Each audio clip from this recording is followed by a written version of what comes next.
There's a very interesting fact at the moment, and that is that so more people consume culture online through digital technology than come to buildings. And I think that what struck me most about how people enjoy digital art were the massive attendance figures at this exhibition in London.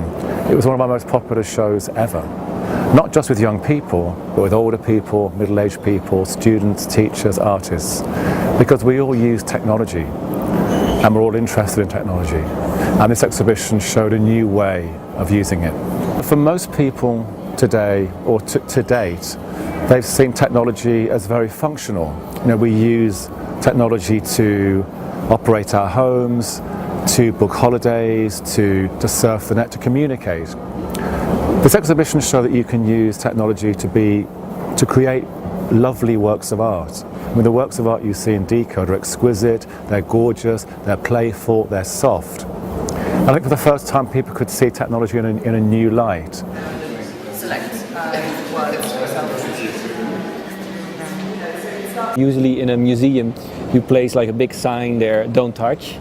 And here actually the whole exhibition, the goal of the exhibition is to do the opposite of it, to actually interact and to engage people somehow with what's going on. So that's a cultural change, yeah. Very famous art can still be playful and that you can be sort of a part of that, yes? So it's open for your input. Obviously there are some very enjoyable, fun pieces in Decode, and there are artists and designers who are using that kind of playful area in their work.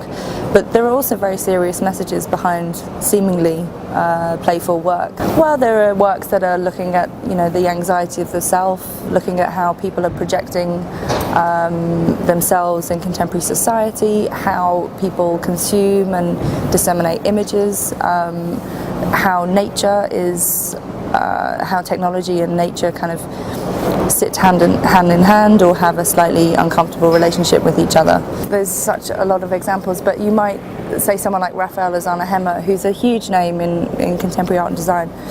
He is asking us to kind of look at how images are disseminated on the internet. So you see kind of maybe some playful kissing images, you're drawn in, and then you start to think about, you know, how images are consumed on the internet, how freely they are, and what type of images are being consumed. Making good art is always about something old, something new, something borrowed, something blue. It's about merging realities, yes? I mean, it's about showing that art is not about static and being defensive and being classic, but it's also that the new world will be interactive and sustainable. I think every artist which is considered classic right now at that time was avant-garde and continuously misunderstood and misinterpreted, and you feel that with this art as well. Like 3-4 years ago, people said, what is it? And it's technology, and it doesn't have a soul, and all that sort of very old-fashioned idea about. Because for me, it doesn't matter if you use a piece of charcoal or a computer chip. You know, it's a tool. It's about what you want to tell. You know, what the idea behind is and how you want to provoke your audience. And I mean, the appearance and the type of tools doesn't really matter. For me, this is a new way of storytelling.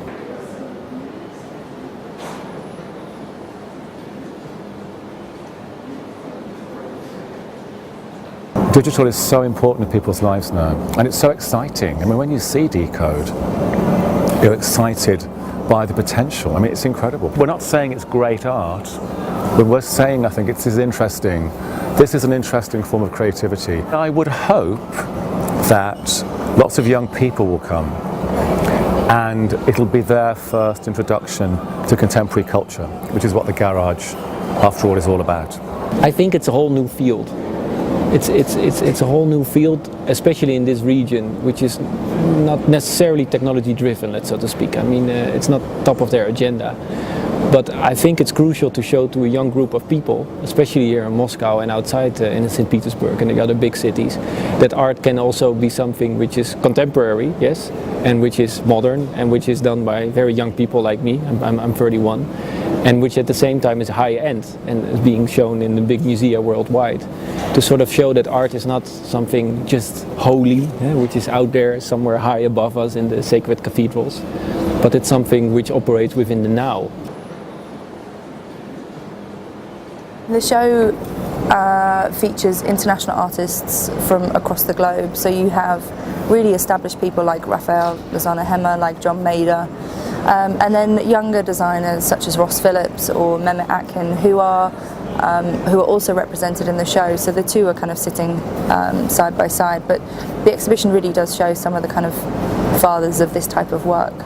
I think it's fascinating to see how our world is changing, how it's sort of moving from analog to digital, how this tech is becoming a part of how we communicate with each other, how our reality is looking like. It's a very young profession which is still finding its way and its true meaning, yes? And exhibitions like this are the first encounters with that for curators, but also for a bigger audience.